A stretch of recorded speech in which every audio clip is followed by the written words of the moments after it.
Blessings, blessings, blessings.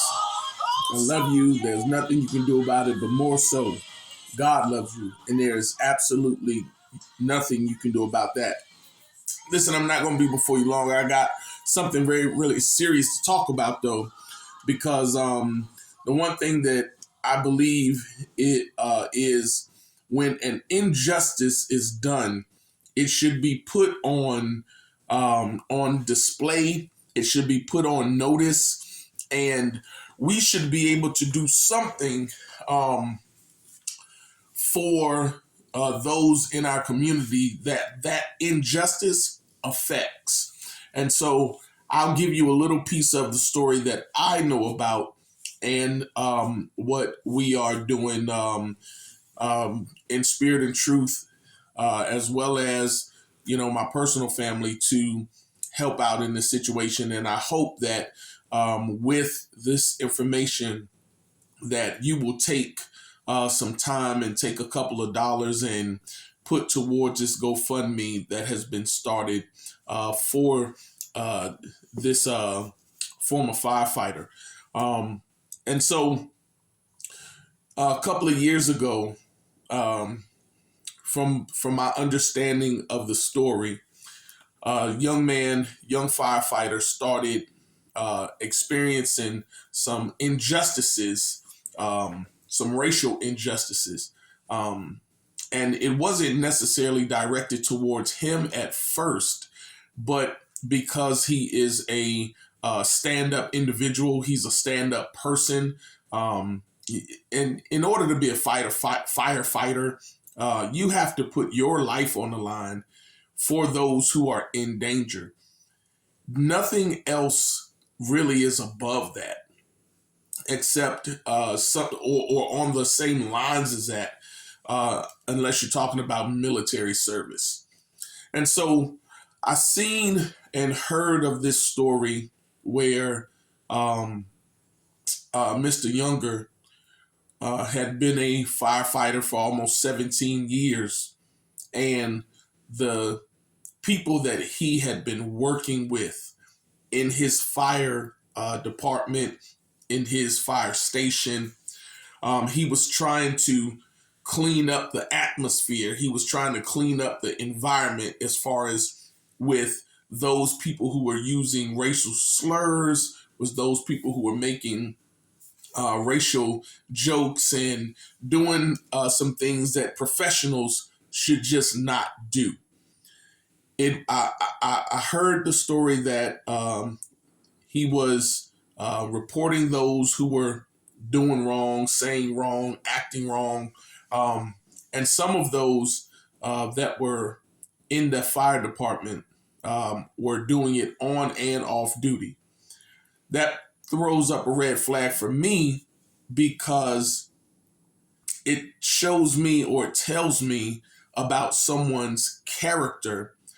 It's something when you can, be cool and be squared away when you're at work, when you're doing your job, when you're in the line of your profession. But when you start doing things outside of the character of a professional and you start throwing those racial slurs around, using those racial terms, and doing things like committing acts of violence upon your coworkers, upon your family members, that's when your character definitely comes into question, and maybe some professional help is needed on top of that.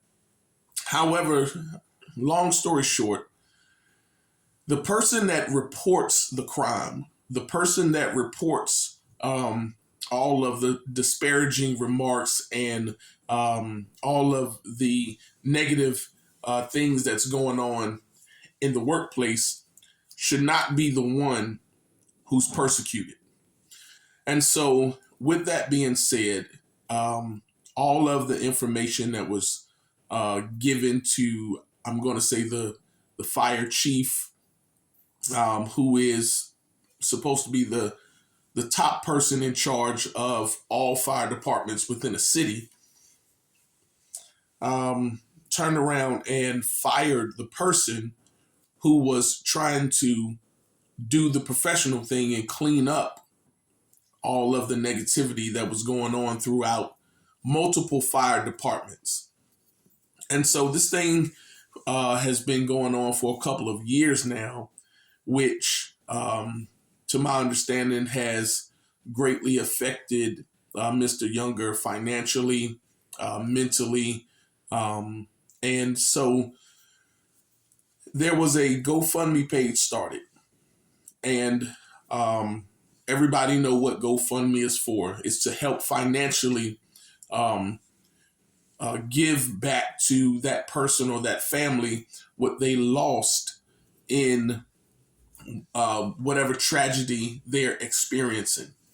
And so I would ask everyone that sees this video to go to the GoFundMe page. I'll post it somewhere under here or somewhere on the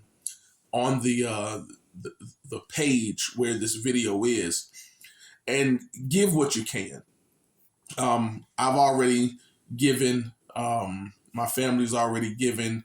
I'm trying to help the situation so we can ease some of the financial burdens that's coming along with this process that he's going through.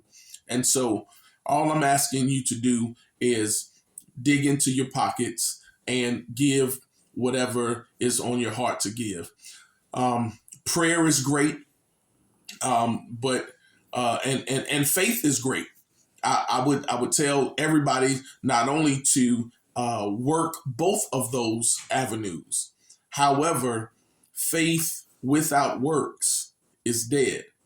So, meaning if you believe in a God of stability, if you believe in a God of substance, if you pray that God does something for this person in this situation, also let your faith, let your action drive that faith that you're praying about, that faith that you're hoping that God does something. Be the hands and be the feet that God uses to help the situation. And so I ask you just to dig down into your pockets, not telling you what to give, not any of that. I'm just asking you to please help.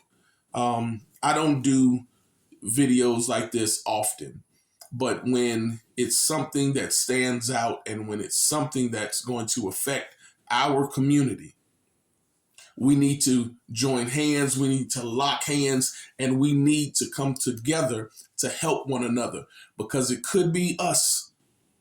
It could be us one day. And somebody, and it could have already been us. And we're still here because someone helped us. And so let's be the community that rallies behind Mr. Younger and help him in his time of need, and so he can continue to take care of his family. Listen, I love you.